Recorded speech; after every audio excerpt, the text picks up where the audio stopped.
कि हमारे सर पर भी इश्क का भूत चढ़ा था। और क्या बताऊं यारो, हमारा भी इश्क से पाला पड़ा था। एक लड़की थी मेरे घर के सामने जो मुझे अच्छी लगने लगती है, और ये उम्र ही कुछ ऐसी थी जो हम दोनों को प्यार करने पर मजबूर कर देती है।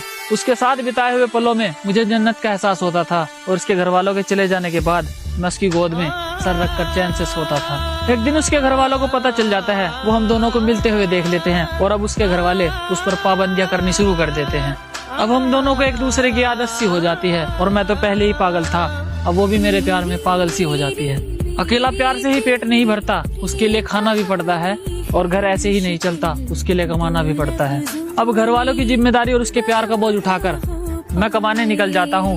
मैं जल्दी ही वापस आऊंगा, मेरा इंतजार करना, ये कहकर मैं बाहर आ जाता हूँ। उसे मेरी आदत थी तो वो मेरा इंतजार कैसे करती, और मैं उसकी मजबूरी समझता था। उसके पास तो फोन भी नहीं था, तो मुझसे बात कैसे करती। मेरा काम में मन नहीं लगता, अब मैं घर जाने की ठान लेता हूँ, और उसके पास जाकर लिपट लिपट कर रहूंगा। मैं उसके पास जाने की ठान लेता हूँ। घर आते ही छत पर चढ़ जाता हूँ, और वो मुझे नजर आती है।